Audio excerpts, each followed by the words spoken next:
அவர்களை தன்னுடைய வாழ்க்கையில் இயன்ற அளவிற்கு பின்பற்றி வாழ்ந்து மரணித்த உத்தம சத்திய சகாபாக்கள் மற்றும் சகாபிய பெண்மணிகள் மீதும் அல்லாஹ்வுடைய இந்த இஸ்லாமிய மார்க்கத்தை கடைபிடித்து வாழ்ந்து கொண்டிருக்கக்கூடிய நாம் அனைவரின் மீதும் என்றென்றும் நின்று நிலவட்டுமாக. அல்லாஹ் ரப்புல் ஆலமீன் தன்னுடைய திருமறை குர்ஆனில் 33வது அத்தியாயத்தில் 21வது வசனத்தில் இறைவன் சொல்லுகிறான், லகத் கான லக்கும் ஃபீ ரசூலில்லாஹி உஸ்வத்துன் ஹஸனா. அல்லாஹ்வை அதிகம் நினைக்கும் உங்களுக்கு அல்லாஹ்வுடைய தூதரிடம் அழகிய முன்மாதிரி இருக்கிறது என்று இறைவன் சொல்லுகிறான். அல்லாஹ்வுடைய தூதராக இருக்கக்கூடிய முஹம்மது நபி ஸல்லல்லாஹு அலைஹி வஸல்லம் இடத்திலே நமக்கான முன்மாதிரி யாரிடத்திலிருந்து நாம் எடுக்க வேண்டும் என்று நம்மை படைத்து நமக்கான உணவுகளை வழங்கி கொண்டிருக்கக்கூடிய, நமக்கான இருப்பிடத்தை வழங்கி கொண்டிருக்கக்கூடிய, நமக்கான மூச்சு விடக்கூடிய அந்த காற்றை கூட சுவாசிப்பதற்கான காற்றை தந்து கொண்டிருக்கக்கூடிய இந்த உலகத்தில் நிம்மதியாக வாழுகிறோமே, வாழ்ந்து மரணிக்கக்கூடிய அந்த மௌத்தையும் தரக்கூடிய அந்த ரப்புல் ஆலமீன் சொல்லுகிறான், முஹம்மது நபி ஸல்லல்லாஹு அலைஹி வஸல்லம் அவர்களை தான் நீங்கள் முன்மாதிரியாக எடுக்க வேண்டும் என்று இறைவன் சொல்லுகிறான். இந்த உலகத்தில் உள்ள எல்லா செயல்பாடுகளிலும் நாம் யாரை பின்பற்றி நடக்க வேண்டும் என்று அல்லாஹ் ரப்புல் ஆலமீன் சொல்லுகிறான் என்று சொன்னால், முஹம்மது நபி ஸல்லல்லாஹு அலைஹி வஸல்லம் அவர்களை தான் இந்த உலகத்திலே வாழக்கூடிய ஒட்டுமொத்த முஸ்லிம்களும் நீங்கள் பின்பற்றி வாழ வேண்டும் என்று இறைவன் இந்த வசனத்தின் மூலமாக மட்டுமல்லாமல் ஏராளமான வசனத்தின் மூலமாகவும் இதை தெளிவுபடுத்தி இருக்கிறார். அல்லாஹ்வுடைய தூதர் முஹம்மது நபி ஸல்லல்லாஹு அலைஹி வஸல்லம் இடத்திலே எல்லா விதத்திலும் நமக்கு முன்மாதிரி இருக்கிறது. ஒரு கணவர் தன்னுடைய மனைவியிடத்திலே எப்படி நடந்து கொள்ள வேண்டும் கண்ணியமான முறையில் அல்லாஹ்வுடைய தூதரிடத்திலே முன்மாதிரி இருக்கிறது. ஒரு மகன் தன்னுடைய தந்தையிடத்தில் தாயிடத்தில் எப்படி நடந்து கொள்ள வேண்டும் அல்லாஹ்வுடைய தூதரிடத்தில் முன்மாதிரி இருக்கிறது. ஒரு வியாபாரம் செய்கிறோம், அதை எப்படி கண்ணியமான முறையில் ஹலாலான முறையில் செய்ய வேண்டும் என்று அல்லாஹ்வுடைய தூதரிடத்தில் முன்மாதிரி இருக்கிறது. ஒரு உணவை உட்கொள்கிறோம், சாப்பிடும் போது உள்ள உணவு அந்த ஒழுக்கங்கள் அல்லாஹ்வுடைய தூதரிடத்தில் முன்மாதிரி இருக்கிறது. பக்கத்து வீட்டில் வசிக்கக்கூடிய அண்டை வீட்டாரிடம் நாம் எவ்வாறு சரியான முறையில் கண்ணியமான முறையில் நடக்க வேண்டும் அல்லாஹ்வுடைய தூதரிடத்தில் முன்மாதிரி இருக்கிறது. ஒரு நாட்டை ஆட்சி செய்யக்கூடிய ஆட்சியாளராக இருந்தாலும் எவ்வாறு ஒரு நாட்டை ஆட்சி செய்ய வேண்டும் என்றும் முஹம்மது நபி ஸல்லல்லாஹு அலைஹி வஸல்லம் இடத்திலே அதற்கும் முன்பாக இருக்கத்தான் செய்கிறது. இப்படி எந்த ஒரு இந்த உலக செயல்பாடுகளை எடுத்துக்கொண்டாலும் எல்லா செயல்பாடுகளிலும் முஹம்மது நபி ஸல்லல்லாஹு அலைஹி வஸல்லம் அவருடைய வாழ்க்கையை நாம் படித்து நம்முடைய வாழ்க்கையில் பின்பற்றினால் அது அழகான ஒரு சிறப்பான ஒரு வழிகாட்டுதலாக இருக்கும் என்று அல்லாஹ்வே குறிப்பிடுகிறானே. இன்றைய இந்த பயான் நிகழ்ச்சியில் அல்லாஹ்வுடைய தூதர் அவர்கள் குழந்தைகளை எவ்வாறு வளர்க்க சொல்லித் தந்தார்கள் என்ற சில செய்திகளை இந்த பயான் நிகழ்ச்சியின் மூலமாக ஞாபகப்படுத்த ஆசைப்படுகிறேன். அல்லாஹ்வுடைய தூதர் அவர்கள் எப்படி குழந்தையை வளர்க்க வேண்டும் என்று சொல்லித் தந்தார்களோ அதை ஒவ்வொரு பெற்றோர்களும், ஒவ்வொரு தாயும் தந்தையும், ஒவ்வொரு வீட்டில் உள்ள பெரியவர்களும் அதை நாம் புரிந்து கொண்டு அல்லாஹ்வுடைய தூதர் அவர்கள் எப்படி வளர்த்து ஒரு குழந்தையை வார்த்தெடுத்தார்களோ அப்படிப்பட்ட ஒரு குழந்தையை வளர்க்கக்கூடிய மக்களாகத்தான், பெற்றோர்களாகத்தான், பெரியோர்களாகத்தான் நாம் இருக்க வேண்டும் என்பதை புரிந்து கொள்ள வேண்டும். இல்லை, நான் எப்படி வேண்டுமானாலும் என்னுடைய குழந்தையை வளர்த்துக் கொள்வேன். நபிகள் நாயகம் ஸல்லல்லாஹு அலைஹி வஸல்லம் அவர்கள் எந்தெந்த விஷயத்தை முக்கியத்துவப்படுத்தி தங்களுடைய குழந்தைகளிடத்தில், சிறு பிள்ளைகள் மத்தியில் எந்தெந்த ஒழுக்க விஷயங்களை, மார்க்க விஷயங்களை முக்கியத்துவப்படுத்தி குழந்தைகளை வளர்த்தார்களோ அதை நாம் கவனிக்காமல், இஸ்லாத்தை பற்றி தெரிந்து கொள்ளாமல், ஏதோ குழந்தை வளர்கிறது, ஏதோ ஸ்கூலுக்கு போகிறான், ஏதோ வளர்ந்து முடிச்சு காலேஜுக்கு போகிறான், அல்லது பெண் பிள்ளையாக இருந்தால் ஏதோ ஸ்கூலுக்கு போகிறாள், வளர்ந்து முடிச்சு படிச்சு முடிச்சாச்சா ஏதாவது ஒரு காலேஜில் சேர்ப்போம், அதற்கு பிறகு சில பேர் வேலைக்கு போக வேண்டும் என்று ஆசைப்பட்டால் சில பெண் குழந்தைகளை வேலைக்கும் அனுப்புகிறோம். இப்படி இது போன்ற உலக நடையிலேயே நம்முடைய வாழ்க்கையை, குழந்தை வளர்ப்புடைய முக்கியத்துவத்தை நாம் தெரிந்து கொள்ளாமல், இஸ்லாம் எந்த முறைப்படி குழந்தையை வளர்க்க, வார்த்தெடுக்க சொல்லியிருக்கிறது என்பதை தெரிந்து கொள்ளாமல் நாம் வளர்த்து விடுகிறோமே. இதனால் ஏற்படக்கூடிய கதிகள் என்னென்ன தெரியுமா? ஏதோ இந்த நேரத்தில் நான் சொல்லித்தான் உங்களுக்கு தெரிய வேண்டும் என்று இல்லை. பிள்ளைகளிடத்தில் இஸ்லாத்தை சொல்லிக் கொடுக்காமல் வளர்த்தெடுத்தோமே ஆனால், பிள்ளைகளிடத்தில் ஒழுக்கங்களை சொல்லிக் கொடுக்காமல் வளர்த்தெடுத்தோமே ஆனால், பிள்ளைகளிடத்தில் எந்த ஒரு கவனிப்பும் இல்லாமல் என்ன கேட்கிறானோ அதை வாங்கி கொடுத்து, சின்ன வயசுல செல்போன் கேட்கிறானா வாங்கி கொடுக்கிறோம், சின்ன வயசுல பைக் கேட்கிறானா வாங்கி கொடுக்கிறோம். அதே சிறிய வயசுல எனக்கு இவ்வளவு பெரிய பைக் தான் வேணும் என்று என்ன கேட்டாலும் அவனுடைய நன்மைகளை கருதாமல், என்னுடைய குழந்தை கேட்டு விட்டான், என்னுடைய பையன் கேட்டு விட்டான், என்னுடைய மகள் கேட்டு விட்டான் என்று கேட்ட உடனே வாங்கி கொடுக்கிறோமே, ஏற்படக்கூடிய விபரீதங்களை சொல்லிக்கொண்டே அடுக்கிக் கொண்டே போகலாம். அவ்வளவு விபரீதங்கள் நடக்கிறது. மார்க்கத்தை சொல்லிக் கொடுக்காத விதத்தினாலும், இஸ்லாத்தை போதிக்காத, இஸ்லாம் சொல்லக்கூடிய ஒழுக்கங்களை பிள்ளைகளுக்கு சொல்லி வளர்க்காதன் காரணமாக நடக்கக்கூடிய சம்பவங்களை காதில் கேட்கும் பொழுது, இணையதளங்கள் வாயிலாக, வாட்ஸ்அப் போன்ற, பேஸ்புக் போன்ற தளங்களில் முஸ்லிம் பிள்ளையா இப்படி செய்துவிட்டது, ஒரு முஸ்லிம் பையனா இப்படி செய்துவிட்டான் என்று மனக்குமரலில் ஒருவரும் உட்காருவதா, அல்லது கடும் கோபத்தில் இதற்காக ஏதாவது பேசிவிடுவதா என்று கடுமையான முறையில் ஒழுக்கத்திற்கு அப்பாற்பட்டு செல்லக்கூடிய இஸ்லாமிய குழந்தைகள், இஸ்லாமிய இளைஞர்கள், இளைஞர் வயதுடைய பெண்களும் ஒழுக்கத்திற்கு அப்பாற்பட்டு போகக்கூடிய செய்திகளை இந்த காலகட்டத்தில் அதிகமாக கேள்விப்படுகிறோம், மிக அதிகமாக கேள்விப்படுகிறோம். ஏதோ 15 வருடத்திற்கு 10 வருஷத்துக்கு முன்னாடி என்றால் அங்கொன்றுமாக இங்கொன்றுமாக செய்திகள் கேள்விப்பட்டிருப்போம்.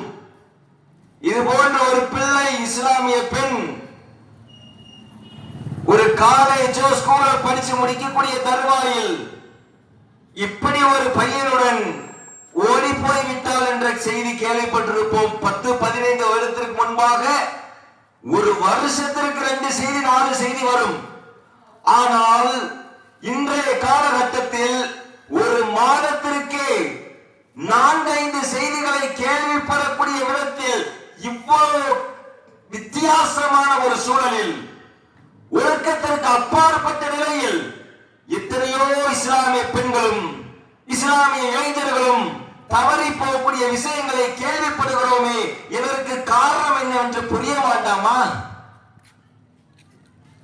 இஸ்லாத்தை அல்லாஹ்வுடைய தூதர் அவர்கள் குழந்தைகளை என்னென்ன போதனைகள், என்னென்ன ஒழுக்கங்கள் சொல்லி வளர்க்க வேண்டும் என்று நமக்கு கற்றுத்தந்தார்களோ அந்த தூதருடைய வழிமுறையை நாம் கடைபிடிக்காமல் இருந்ததுதான் இதற்கான முக்கிய காரணமாக இருக்கிறது. எவ்வளவு செய்திகள், ஒரு 14 வயசு 16 வயசு தான் ஆகுது. வீட்டில அவருடைய தந்தை கண்டிச்சார் என்பதற்காக தந்தையை நோக்கி கடினமான வார்த்தைகள் பேசக்கூடிய குழந்தைகள். தாய் தன்னுடைய தந்தை தாயிடத்திலே எனக்கு இந்த விஷயத்தை வாங்கித்தா, இல்லைன்னு சொன்னோம்னா கையை எடுத்துக்கிடுவேன், கழுத்தை எடுத்துக்கிடுவேன் என்று சொல்லக்கூடிய இஸ்லாமிய இளைஞர்கள். இப்படி ஒரு பைக் எனக்கு வாங்கி தரவில்லை என்று சொன்னால் வீட்டில் உள்ள எல்லா பொருளையும் நான் உடைப்பேன் என்று டிவியை தூக்கி போட்ட உடைத்த குடும்ப நிகழ்வுகள் எல்லாம் இருக்கிறது. இப்படியெல்லாம் இளைஞர்கள் ஒரு 15 வயதிற்கு மேல் போகும் பொழுது தாய் தந்தையுடைய பேச்சை கேட்காமல் அவர்கள் இருக்கிறார்களா? இது போன்ற சூழல்களை நம்முடைய வீடுகளிலோ, நம்முடைய சொந்தக்கார வீடுகளிலோ, அல்லது பக்கத்து வீடுகளிலோ நாம் எதிர்கொள்கிறோம் என்று சொன்னால், உண்மையாகவே மெய்யாகவே சொல்கிறேன், அதற்கான காரணம் இஸ்லாத்தை ஒழுங்கான முறையில் சொல்லிக் கொடுக்காததான் மிக முக்கியமான காரணம். எந்த வயதில் சொல்லிக் கொடுக்க வேண்டும் தெரியுமா? இஸ்லாம் அதற்கும் நமக்கு வழிகாட்டுகிறது.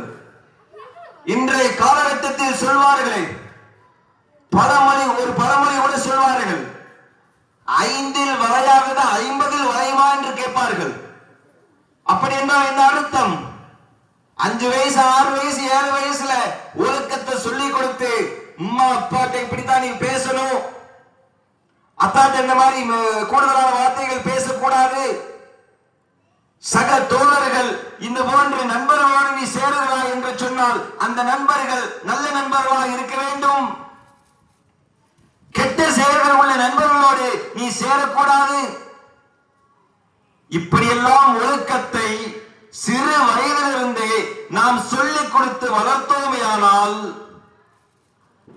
டீன் ஏஜ் வரும் பொழுது 15 வயதிற்கு மேல் அவன் நம்முடைய தோளுக்கு மேல் வளரும் பொழுது உண்மையாகவே அந்த ஒழுக்கத்தோடு வளர்வதற்கான ஒரு முக்கியமான ஒரு வாய்ப்பு அமையும். சிறு வயதில் நீங்கள் மார்க்கத்தை சொல்லிக் கொடுக்காமல், எங்கெல்லாம் எத்தனையோ மதரசாக்கள் இருக்கிறது, முன்னாலெல்லாம் 10ஆம் வகுப்புக்கு மேல் 12ஆம் 12ஆம் வகுப்பு படிக்கக்கூடிய மாணவர்கள் கூட காலையில் எக்ஸ்ட்ரா டியூஷன் வச்சாலும் கூட சாயங்கால நேரத்தில் பள்ளிவாசல்ல ஓடுவதற்கு செல்வார்கள் மதரசாவிற்கு. இன்றைய காலகட்டத்தில் இந்த 5 வருஷத்திற்கு இடையில என்னுடைய அனுபவத்திலேயே சொல்கிறேன், ஒரு மதரசாவுடைய ஆசிரியராக இருக்கிறேன் என்ற அடிப்படையில் சொல்கிறேன், 6ஆம் வகுப்பு படிக்கக்கூடியவர்கள் 6ஆம் வகுப்புக்கு படித்து முடித்து விட்டால் 7ஆம் வகுப்பு போய்விட்டேன், எனக்கு ஸ்கூல்ல எக்ஸ்ட்ரா ஸ்டடி வைக்கிறாங்க, அதிகமான நாலேஜ் எடுக்க வேண்டியது இருக்குது, அதுல நான் அதிகமா கவனம் செலுத்தணும், ஆகையினால் என்னுடைய பிள்ளை காலையில் மாத்திரம் வரமாட்டான். எப்போ? 7ஆம் வகுப்பு படிக்கக்கூடிய மாணவன் 8ஆம் வகுப்பு போய்விட்டானே, ஆனால் மதரசா பக்கமே ஆளே இல்லை. சொல்வது தன்னுடைய குழந்தைகள் கூட சொல்லவில்லை. அதிகமான பெற்றோர்கள் மார்க்க கல்விற்கான முக்கியத்துவத்தை குறைத்து விட்டோம், உலக கல்விக்கான முக்கியத்துவத்தை அதிகரித்து விட்டோம். இதுதான் காரணம். சில பெற்றோர்கள் இருக்கலாம், மதரசாவிற்கு 8ஆம் வகுப்பு வர வைத்து விட்டு 9ஆம் வகுப்பு 10ஆம் வகுப்பு போய்விட்டதனால் அவன் அதிகமாக படிக்க வேண்டும், டியூஷன் வைக்கிறார்கள் என்ற காரணத்தினால் சரி மதரசால போய் ஓத வேண்டாம், வீட்டில் ஒரு 5 அரை மணி நேரம் உட்கார்ந்து ஓது, பாங்க சொல்லிட்டாங்களா, தொழுகைக்கு போயிட்டு வந்து படி. விளையாண்டு இருக்கிறியா, தொழுகைக்கு போயிட்டு வந்து விளையாடு. இந்த போன்று சொல்லக்கூடிய பெற்றோர்களும் இருக்கிறார்கள், அல்ஹம்துலில்லாஹ். ஆனால் பெரும்பான்மையான பெற்றோர்கள் தொழுகையுடைய முக்கியத்துவத்தை சொல்லிக் கொடுக்கவில்லை. இது போன்ற மதரசா ஒழுக்கங்களை சொல்லிக் கொடுக்கக்கூடிய பாடத்திட்டங்களை சொல்லிக் கொடுக்கக்கூடிய மார்க்க ஒழுக்க வகுப்புகளுக்கு அனுப்புவதில்லை.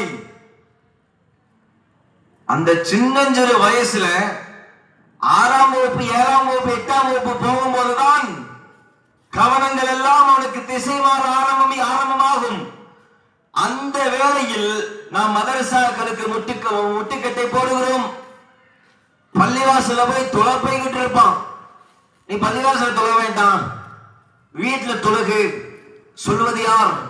பெற்றோர்கள் சொல்கிறார்கள். அது ஒரு மாசம் போகுமா, 2 மாசம் போகுமா? நீ தொழலாம் வேண்டாம், முதல்ல படி, அதுக்கு பிறகு பார்த்துக்கலாம். இது போன்று சொல்லக்கூடிய பெற்றோர்களும் இருக்கிறார்கள் அதிகமாக. எதற்காக இந்த விஷயத்தை எல்லாம் சொல்லுகிறோம் என்று சொன்னால், அல்லாஹ்வுடைய தூதர் அவர்கள் சிறு வயதிலிருந்தே மார்க்கத்தையும் ஒழுக்கத்தையும் போதித்து வளர்த்திருக்கிறார்கள் குழந்தைகளை.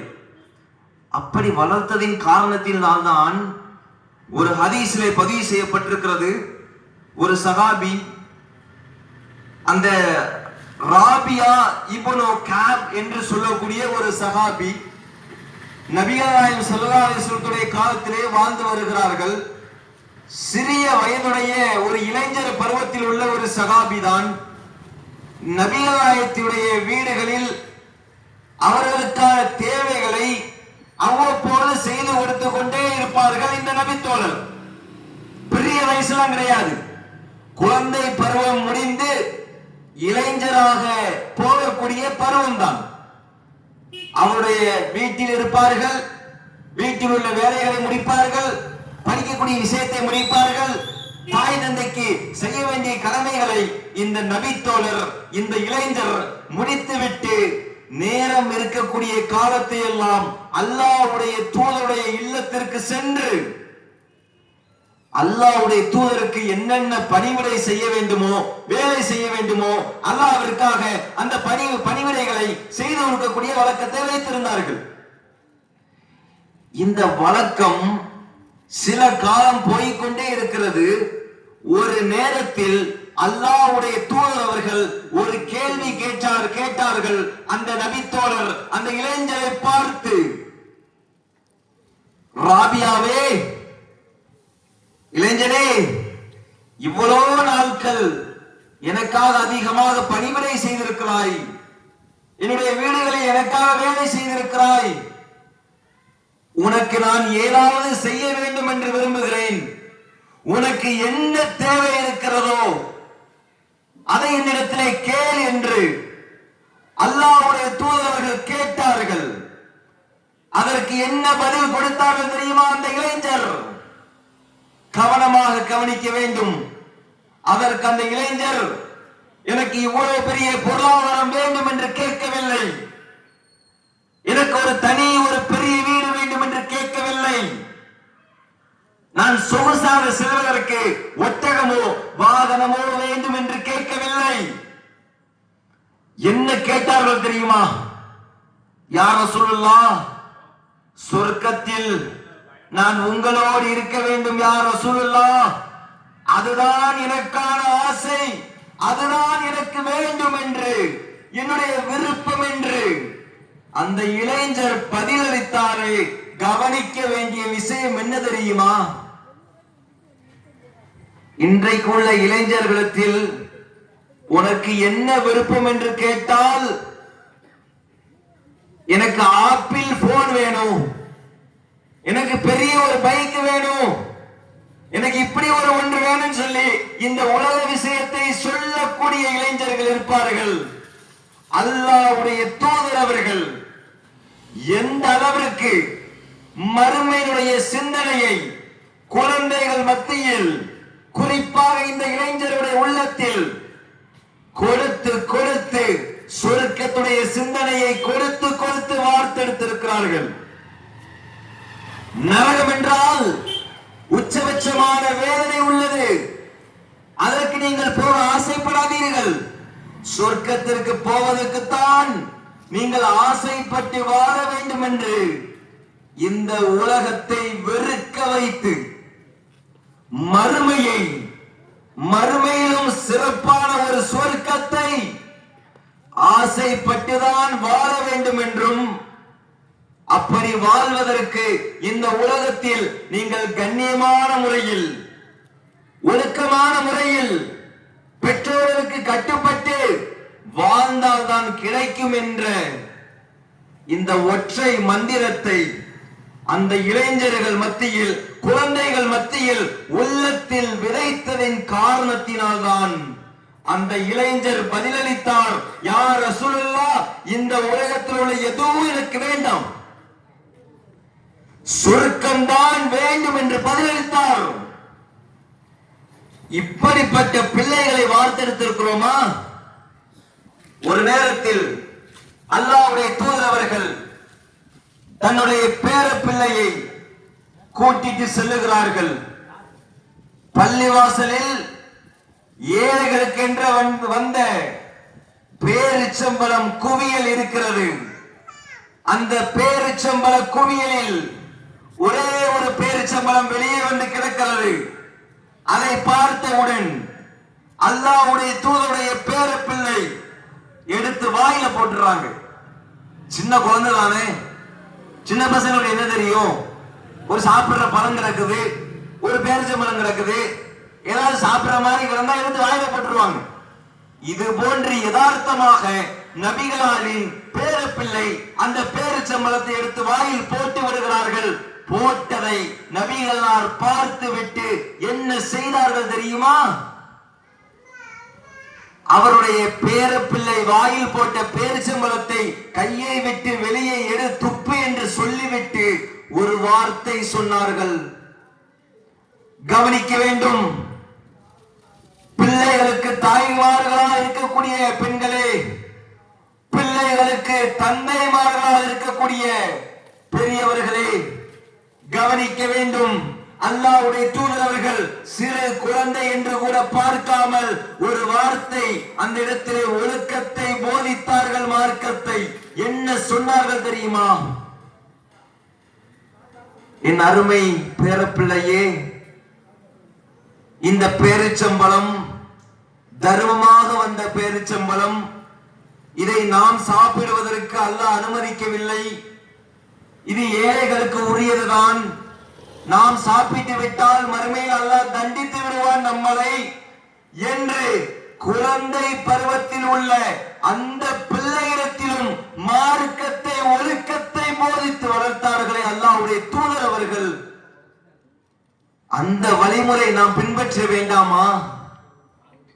இன்னொரு ஹதீஸிலே பதிவு செய்யப்பட்ட செய்தி, ஒரு நபித்தோழர், இந்த ஹதீஸை அறிவிக்கக்கூடிய அதே நபித்தோழர் அல்லாஹ்வுடைய தூதருடைய மடியில் அமர்ந்து குழந்தையாக சிறு வயதில் இருக்கும் பொழுது அல்லாஹ்வுடைய தூதருடைய மடியில் அமர்ந்தவாறு இருக்கிறார்கள்.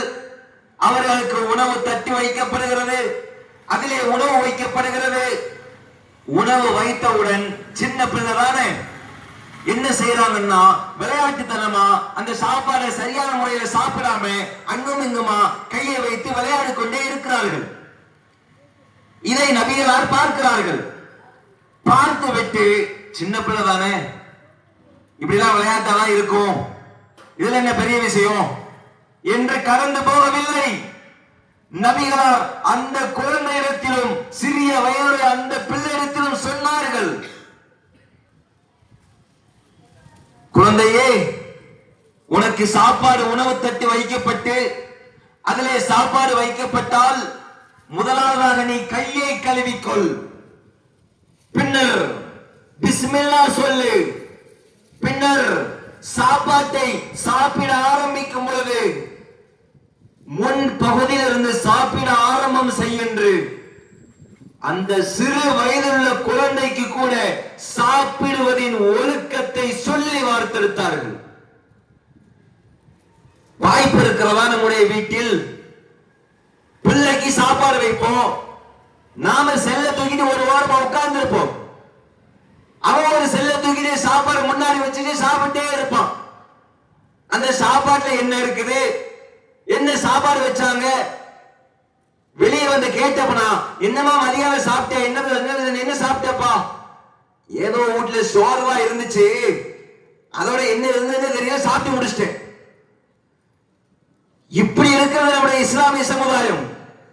பிள்ளைகள் மத்தியில் ஒழுங்குகளை சொல்லிக் கொடுக்கவில்லை, மார்க்கத்துடைய போதனை இல்லை. இப்படி குழந்தைகள் வளர்ந்தார்களே ஆனால் நம்முடைய பேச்சை கேட்க மாட்டார்கள். இது ஏதோ பழமொழியை வைத்து சொல்லவில்லை. உண்மையாகவே இஸ்லாத்துடைய வரலாற்றை படிக்கும் பொழுது நம்மால் உளப்பூர்வமாக புரிந்து கொள்ள முடிகிறது. மார்க்கத்தை, ஒழுக்கத்தை நம்முடைய பிள்ளைகள் சிறு பிள்ளையாக இருக்கும் பொழுது சொல்லிக் கொடுத்து வளர்க்கவில்லை என்று சொன்னால் நம்முடைய பேச்சுக்களை வளர்ந்தவுடன் கேட்கவே மாட்டார்கள். ஒரு விஷயம் தப்புன்னு சொன்னோம்னா பெரியவனா வளர்ந்தா கேட்க மாட்டான். சின்ன வயசுல இருந்தே சொல்லி வளர்க்கணும். அல்லாஹ் பார்த்துட்டு இருக்கிறான். பெற்றோர்கள் இல்லைன்னு சொல்லிட்டு அம்மா அப்பா வீட்டுல இல்ல, வெளியே போய் இருக்கிறோம், நீ இருக்கிற, உன்னோட ஃப்ரெண்டு கூட விளையாட போற, நீ தப்பு செஞ்சிடக்கூடாது, ஒரு தவறான விஷயத்தை நீ செஞ்சிடக்கூடாது. யார் பார்க்காவிட்டாலும், உன்னுடைய தாய் தந்தை பார்க்காவிட்டாலும் உன்னை படைத்த ரப்புல் ஆலமீன் பார்த்து கொண்டிருக்கிறான். மறுமையில் தப்பு செய்து விட்டால் நரகத்திலே நெருப்பில் போட்டு பொசுக்கி எடுத்து விடுவான் என்று பிள்ளையிடத்தில் சொல்லி சொல்லி வளர்த்தோமையானால் நாம் இல்லாவிட்டாலும் நமக்கான மரியாதை அவர்கள் கொடுப்பார்கள். நாம் ஒரு விஷயத்தை சொன்னாலும் பெற்றோருடைய பேச்சை கேட்க வேண்டும் என்று அவன் மார்க்கத்தை அறிந்திருந்தால் கேட்டு நடப்பான். ஒரு பெரியவரிடத்தில் எப்படி பேச வேண்டும் என்று அவன் சரியாக பேசுவான். நாம் எல்லாம் இந்த ஊரிலே இல்லாமல் அவனை காலேஜிலே கொண்டு வெளியூரிலே தங்க வைத்தாலும் அல்லாஹ்விற்கு பயந்து அவன் ஒழுக்கமாக இருப்பான். ஒரு முக்கியமான விஷயத்தை சொல்லி முடித்துக் கொள்கிறேன் உரையை. அன்பார்ந்த சகோதர சகோதரிகளே, தாய்மார்களே, அல்லாஹ்வுடைய தூதர் அவர்கள் ஒரு நேரத்தில் ஹஜ்ஜை முடித்துவிட்டு மக்கள் மத்தியில் உரையாற்றினார்கள். அந்த உரையில் சொன்னார்கள், குல்லுக்கும் ராயின் வ குல்லுக்கும் மஸ்ஊலுன் அன் ரய்யத்திஹி, உங்களிலே ஒவ்வொருவரும் பொறுப்புதாரிகள், ஒவ்வொருவரும் பொறுப்புதாரிகள் என்று நபிகள் சொன்னார்கள். உங்களுடைய பொறுப்புகளை பற்றி கட்டாயமாக அல்லாஹ் ரப்பல் ஆலமீன் மறுமையில் விசாரிப்பான் என்று சொன்னார்கள். யாரெல்லாம் பொறுப்புதாரி? நபிகள் சொன்னார்கள், ஒரு கணவர் தன்னுடைய மனைவிக்கும் தன்னுடைய பிள்ளைகளுக்கும் தன்னுடைய குடும்பத்தாருக்கும் பொறுப்பாளி. ஒரு மனைவி தன்னுடைய பிள்ளைகளுக்கும் தன்னுடைய குடும்பத்தாருக்கும் பொறுப்பாளி. ஒரு ஆட்சியாளர் தன்னுடைய குடிமக்களுக்கு பொறுப்பாளி. ஒரு வியாபாரம் செய்யக்கூடிய இடத்தில் ஒரு முதலாளி தன்னுடைய தொழிலாளிக்கு பொறுப்பாளி. இப்படி எல்லா மனிதர்களும் ஒவ்வொரு பொறுப்புகளோடு, அது ஒவ்வொரு பொறுப்புகள் என்று சுருக்கிவிட முடியாது, பல்வேறு பொறுப்புகளோடு வாழ்கிறோம். இறைவன் பிள்ளைகளே தராமல் எத்தனை பெற்றோர் குடும்பத்தை பார்க்கிறோம். ஆனால் அல்லாஹ் ரப்பல் ஆலமீன் நம்மளுக்கு பிள்ளைகளை தந்து, அதுவும் 2-3 பிள்ளைகளை தந்து, நமக்கு அழகான முறையில் கண்ணியமான வீட்டை தந்து, கண்ணியமான குடும்பத்தை தந்து, உண்பதற்கு உணவை தந்து, வாழ்வதற்கு அழகான ஒரு இடத்தை தந்து வாழ வைத்திருக்கிறானே. கேட்க மாட்டானா இறைவன்? கட்டாயமாக கேட்பான். குழந்தையை உனக்கு தந்தேன், மார்க்கத்தை சொல்லி வளர்த்தாயா, ஒழுக்கத்தை போதித்து வளர்த்தாயா என்று கட்டாயமாக மறுமையில் இறைவன் கேட்பான். இறைவனுடைய அந்த கேள்விக்கு பயந்து நம்முடைய குழந்தைகளை, பிள்ளைகளை மார்க்க அடிப்படையிலும் ஒழுக்க அடிப்படையிலும் போதித்து போதித்து போதித்து கவனம் எடுத்து வளர்க்கக்கூடிய பெற்றோர்களாக நாம் இருக்க வேண்டும் என்று கேட்டுக்கொண்டு என்னுடைய உரையை நிறைவு செய்கிறேன். வாஹிரு தவானா அல்ஹம்துலில்லாஹி ரப்பில் ஆலமீன். அஸ்ஸலாமு அலைக்கும் வ ரஹ்மத்துல்லாஹி வ பரகாத்துஹு.